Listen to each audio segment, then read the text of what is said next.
A black woman driving alone at night, that was all it took. No traffic violation, no visible threat, just jazz on the radio and her hands calmly resting on the wheel. But to Officers Maddox and Cade, that was reason enough to yank her out of the car, shove her into cuffs, and accuse her of trafficking cocaine. She said 7 words that stopped them cold. I did not consent to this search.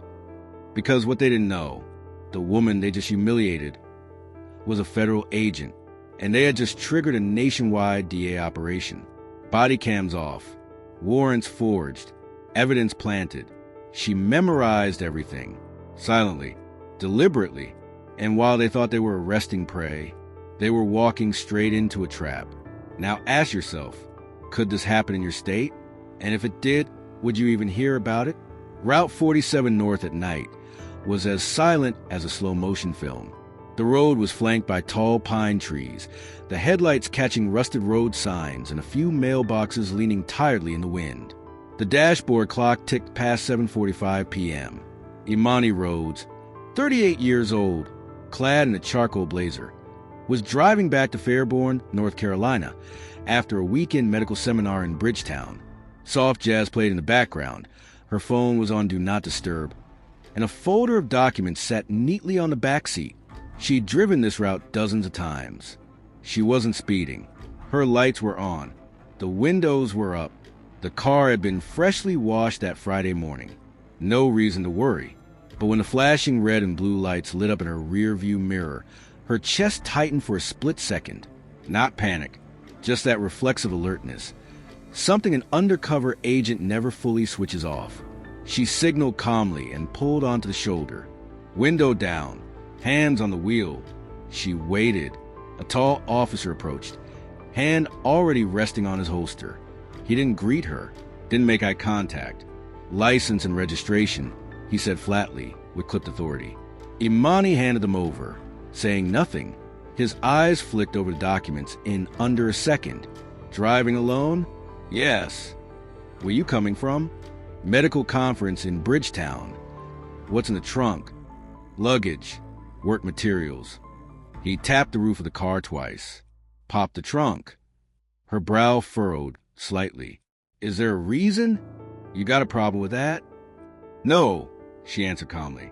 Her finger pressed the trunk release. He walked off. A few minutes later, a second officer arrived, shorter, stockier, wearing sunglasses despite the dark. Brennan Cade. The two of them bent over and began rifling through the trunk. Imani watched through the side mirror. It wasn't what they were doing that unsettled her.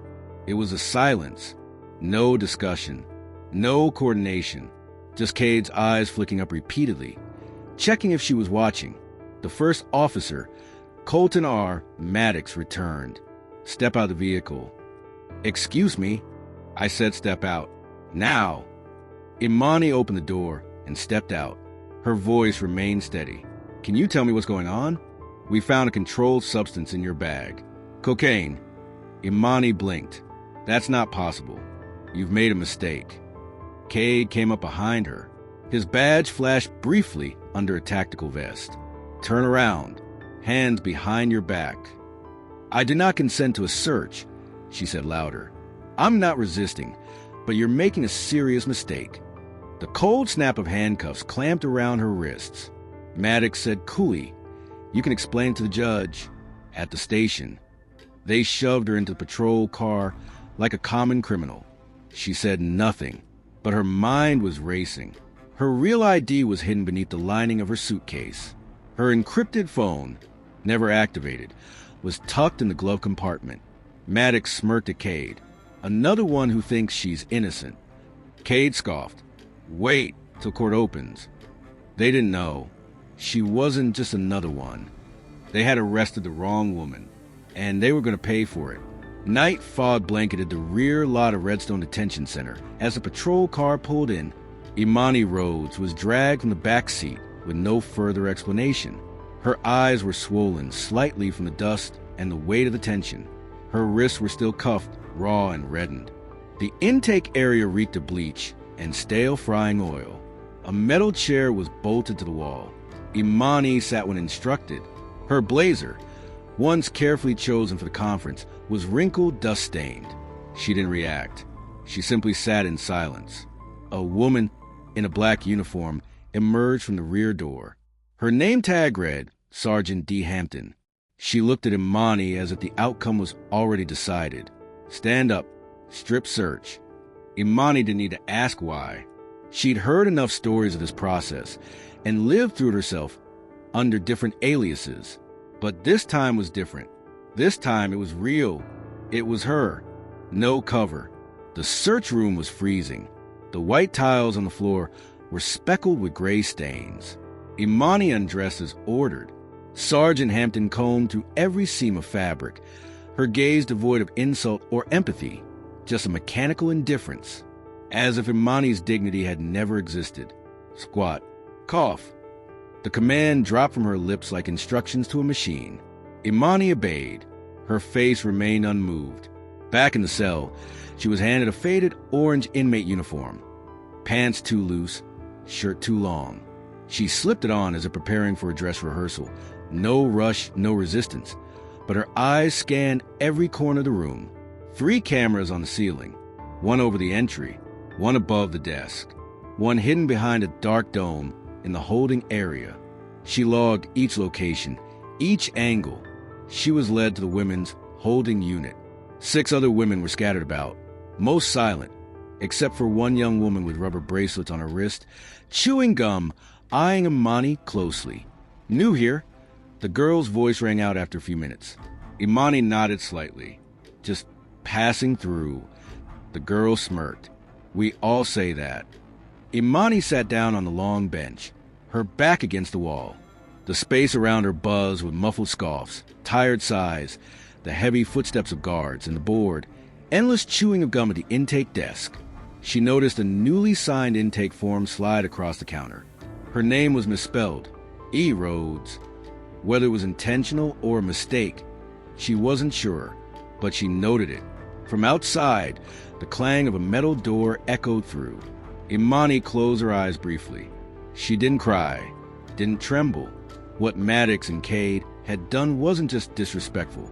It revealed their nature. And she, the woman in cuffs, clad in orange, treated like a number in the system, was silently recording every second. What they didn't know was that even in silence, she was rewriting the rules. Near midnight, a deputy entered the women's ward and butchered her name 3 times before getting it right. She was led down a gray hallway, the flickering lights casting reflections on peeling paint from the ceiling.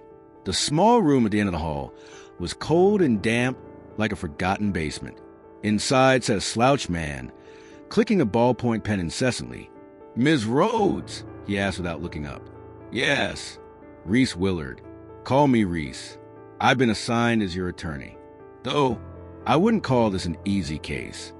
Imani sat down, her eyes fixed on his face, dim under the yellow light, glasses low on his nose, crooked tie, and a look that wasn't tired. It was resigned. "You're being charged with possession with intent to distribute. Cocaine was found in your bag.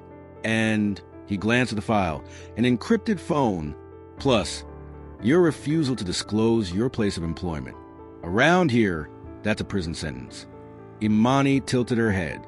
"And what do you plan to do?" Reese sighed, tossed the pen onto the table. "I'll try for a plea deal. Maybe reduce the charge if you cooperate. They love cooperation. If not, you'll be sitting in there long enough for your hair to look like mine." She let out a faint laugh. Not out of humor, but disbelief. "Do you know who I am? Someone arrested with half an ounce of coke?" "No, I'm a federal agent, and I've been set up." He paused. His eyes met hers for the first time. 1 second. Then he looked away. I've heard that line before. Innocent, framed, usually right before they break down on the stand. Imani leaned back in her chair, gaze unwavering. "I don't need you to believe me. I just need time." Reese raised an eyebrow. "Time for what?" "For my people to realize I mischeck in. And when they show up, this entire courthouse will shake." A long silence. Reese scratched his head, scribbled something in the corner of the file. Could have been a note, could have been a doodle. "So you're not pleading guilty?" No. Not disclosing your occupation? No. Not cooperating? Imani leaned in, her voice low. I am cooperating, just not the way you're used to. The door creaked open. A guard knocked 3 times on the steel frame. The meeting was over. Reese shut the file and mumbled something like, God help us. On the way back to the cell, Imani said nothing. But in her mind, one name stood out, Gideon Trask. The only man who could flip the board, if he got there in time. Imani had barely settled back onto the cold bench in the holding cell when the door opened again. This time, no one called her name, just a silent nod from a guard. She stood up without asking. Everything was already clear. They led her into a small room. No camera, no lawyer. The gray wall was chipped. A scratched metal table stood at the center, and on it sat the encrypted phone. Her encrypted phone, the one she had hidden deep in the glove box. Now it sat there like a silent threat. Colton R., Maddox and Brennan Cade were already waiting. Maddox leaned against the wall, arms crossed. Cade sat, pretending to flip through a file. No formalities, no summons, no recordings. You know what this is? Cade asked, voice dripping with fake sweetness, pointing to phone. It's my personal property, and you don't have a warrant. Maddox let out a dry laugh. We just happened to find it in the trunk. And guess what? It's encrypted. Doesn't really scream Avon lady, does it? Imani sat slowly. Doesn't really scream lawful evidence seizure either, does it? Cade raised an eyebrow. You trying to teach us how to do our jobs? No. I'm documenting every violation, so someone else can teach you in front of a jury. The air in the room turned heavy. Maddox stepped closer, though he didn't touch her. His eyes glinted with something between hatred and unease. Who do you think you are? Maddox hissed. Some legal hotshot smarter than us. Imani tilted her head. I don't think. I know. Cade tapped his fingers on the metal table. We got cocaine, an encrypted phone, a statement saying you refuse to cooperate. That's enough for Judge Rourke. Imani smiled. If I'm not mistaken, Judge Rourke has been reprimanded 3 times for approving arrests based on unverified evidence. That record's public. I have a copy. Maddox's jaw clenched. Cade was still smiling, but something cracked in that smile. Imani stared straight at Maddox. You work a lot of overtime, always with Cade. Your shift reports come in late, right when the cameras coincidentally malfunction. I have both your names logged in internal audits from Lonesfield and Choctaw Point. I'm investigating, and now you've handed me more evidence. A flicker of confusion passed across Maddox's face, but what made Cade step back wasn't the threat. There was a faint click behind the wall. A young officer passed the doorway and glanced in Jamal Ellington. He didn't speak, but his conflicted eyes met Imani's in exactly the way she needed. Witness. She blinked once, soft, deliberate. Jamal stood frozen for a beat, then walked away. But she knew. That was the first crack. Cade snapped to his feet. One more word, and I'll tack on charges for threatening an officer. Imani didn't answer. She stared at the phone on the table. Keep it, she said quietly. But I'm willing to bet you have no idea what it's programmed to trigger. For the first time, Maddox didn't smile. And something in Cade's expression dimmed. They'd arrested the wrong person. And now, they were beginning to understand just how big that mistake was. After being forcibly removed from the interrogation room, Imani was returned to her cell in silence. On the way, she passed the intake desk where a newspaper lay face down, the headline faint but legible. Nurse arrested for drug possession in Redstone County. She gave a wry smile. Lies always spread faster than truth, especially in places that prefer the worst version of people. Back in the holding cell, she leaned against the wall and rubbed her wrists, still red from the cuffs. But in her mind, things were becoming clearer. She had to buy time. And to do that, she had to remember everything, step by step, how she ended up in Redstone County. Nearly a year ago, in a rundown coffee shop in Ashwood, Georgia, Imani, then under the alias Eliza Moore, met with Gideon Trask, a seasoned DEA coordinator. He'd placed a thin report in front of her, just 7 pages, but inside were cases that had vanished without a trace, evidence that was never logged, testimonies that were edited or never recorded at all from remote counties like Redstone, Choctaw Point, and Lonesfield. They don't need to be good, Gideon had said, sipping bitter coffee. They just need to be quiet, coordinated, and choose the right victims. Her assignment was simple, on paper.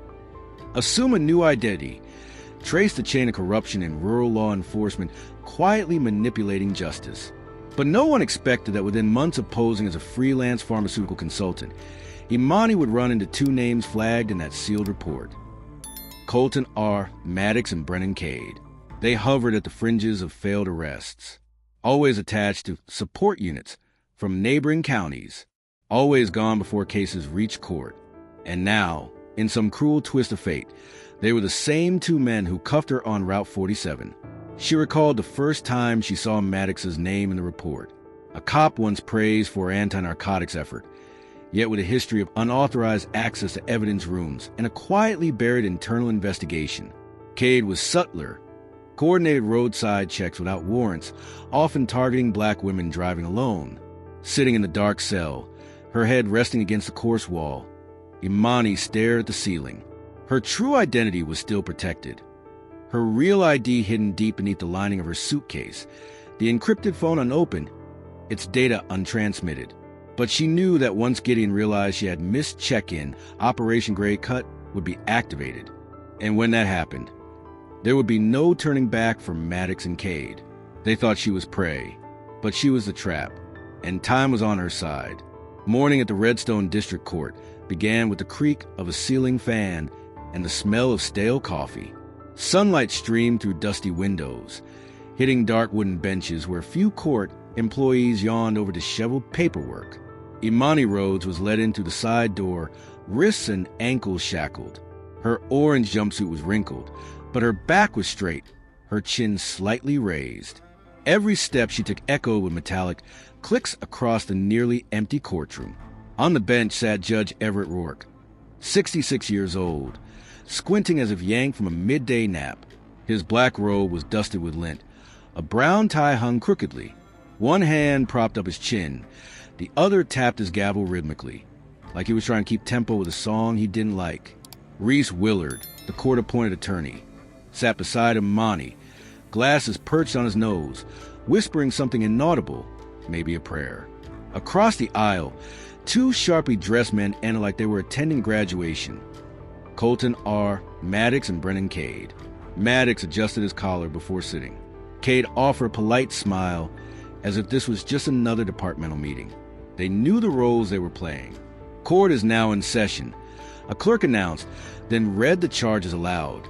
Possession of a Schedule I substance, possession of encrypted communications equipment, refusal to cooperate with law enforcement. Imani kept her face blank, but behind her eyes, cold fury simmered. Maddox was the first to take the stand. His voice was steady, practiced, like a presentation before a police review board. The suspect was observed driving erratically. Lane deviation. No turn signal.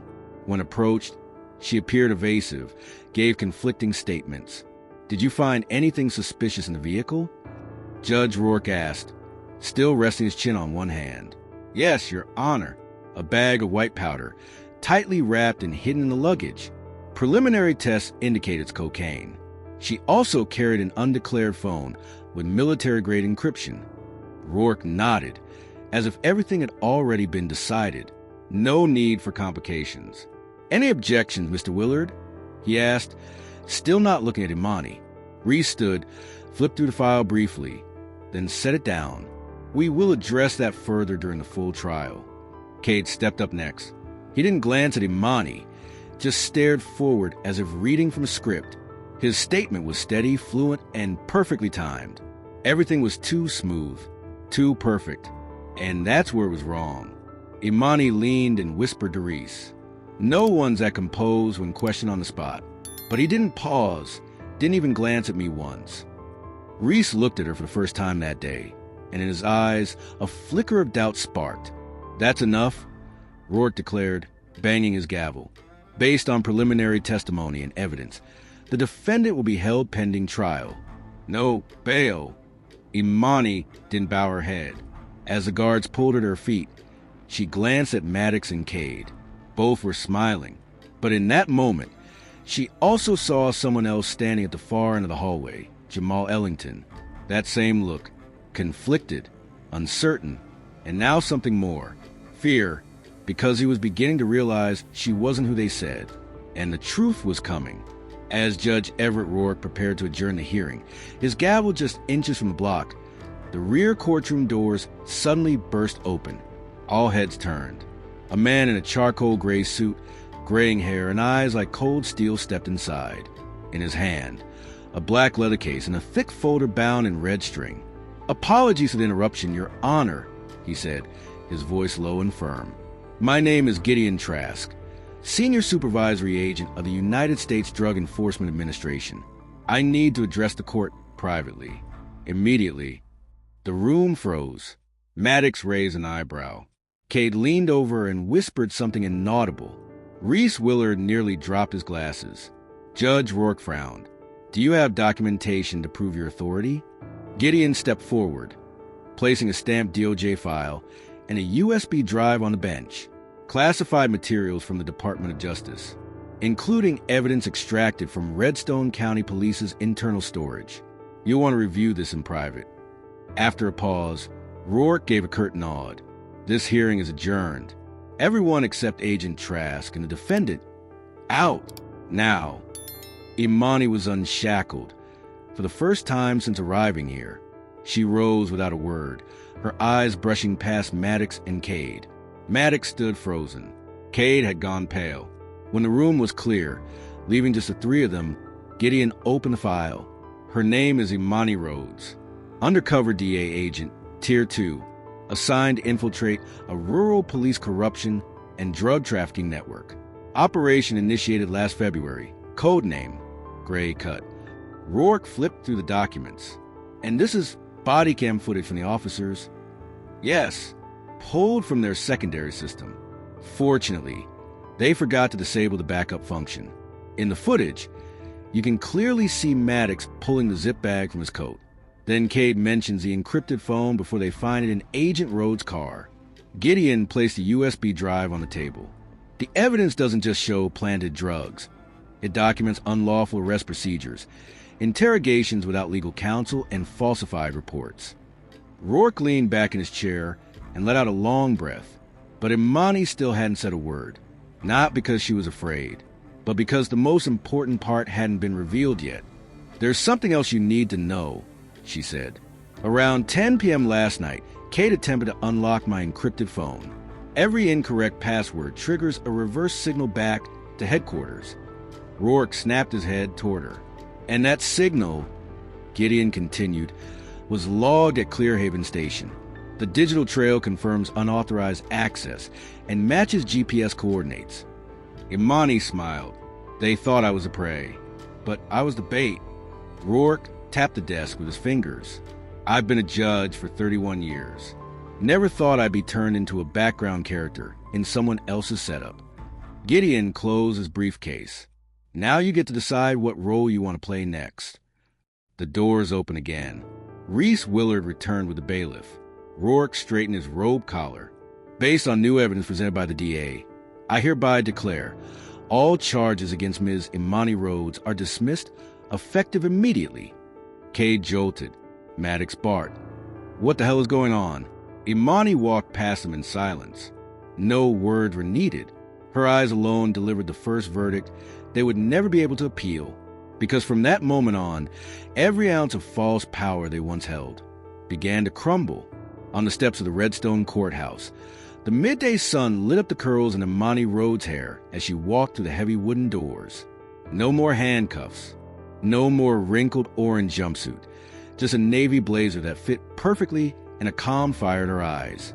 A black, unmarked SUV waited below. The door opened. Inside sat Gideon Trask, flipping through a freshly printed case file. Another agent from Clearhaven Station stood outside, handing Imani an envelope containing a USB drive and a printed access log from the Redstone PD systems. "Your phone's still locked," the agent said, but Cade tried 3 times. The device pinged back and logged the location. everything admissible in court. Imani nodded and opened the envelope. The extraction log listed over 17 unauthorized entries into the evidence room in the past 3 months. 11 of them matched Maddox's duty roster. 2 occurred on his scheduled days off. "And Cade," she asked. "We're cross-referencing," Gideon replied. "But he's linked to several burner phones, mostly from Pensacola and mobile areas." Imani pulled a laptop toward her and plugged in the USB. A window opened. Security footage from the Redstone headquarters hallway, grainy, but clear enough to show Maddox pulling a small zip bag from an evidence locker and slipping it into his coat pocket. Behind him, Kate stood watch. No narration was necessary. She switched tabs, case files of arrests that never led to prosecution. At least 12 in the past 10 months. Most victims were black women, alone, often without private legal counsel. A few were still in custody, under plea deals forced by pressure and fear. Imani stared quietly. They didn't just steal. They used their badges like tickets to decide who gets to live with dignity and who doesn't. Gideon nodded.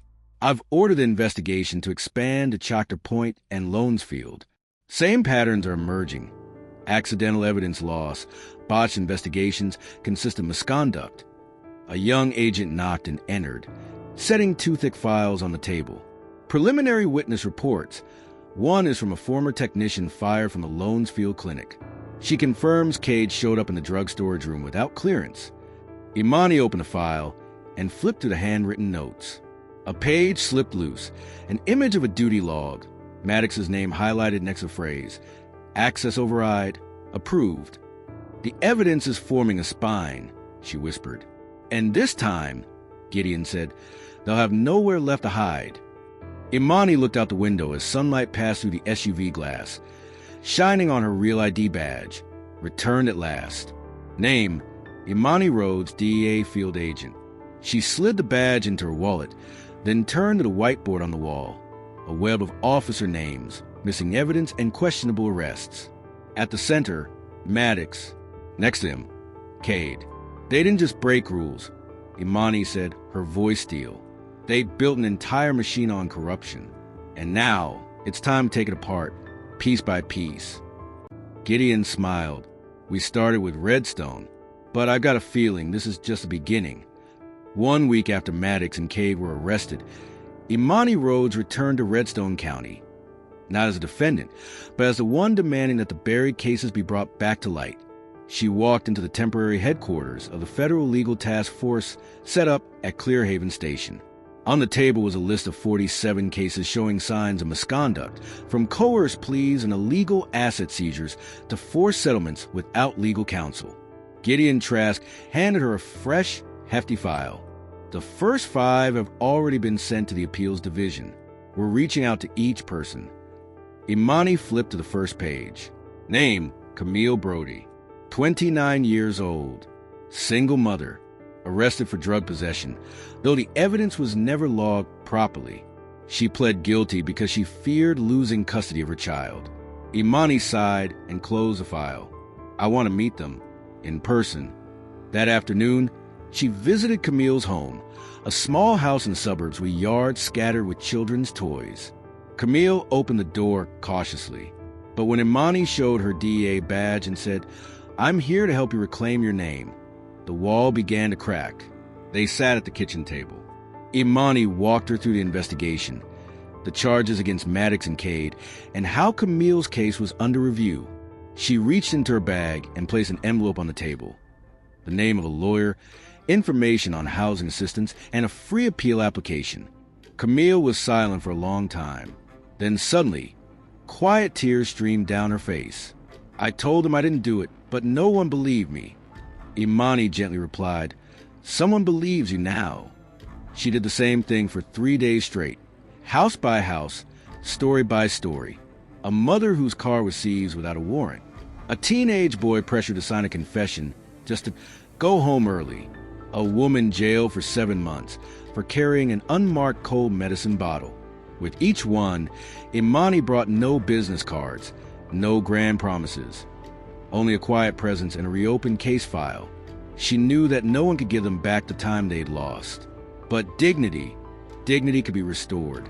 If someone was patient enough to demand it. Back at the office, Gideon asked, "You think we can actually change the system?" Imani answered without hesitation, "Not change, force it to look at itself."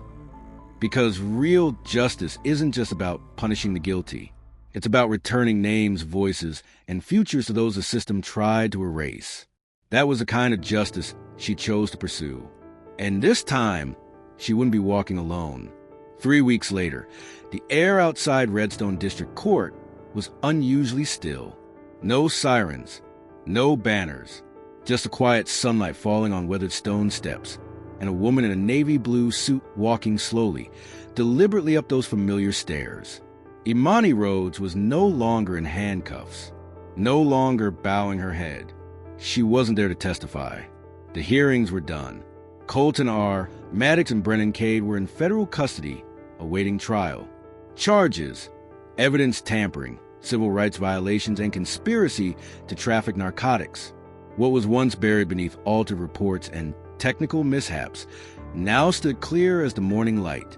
Imani came to see not the courtroom, but the eyes.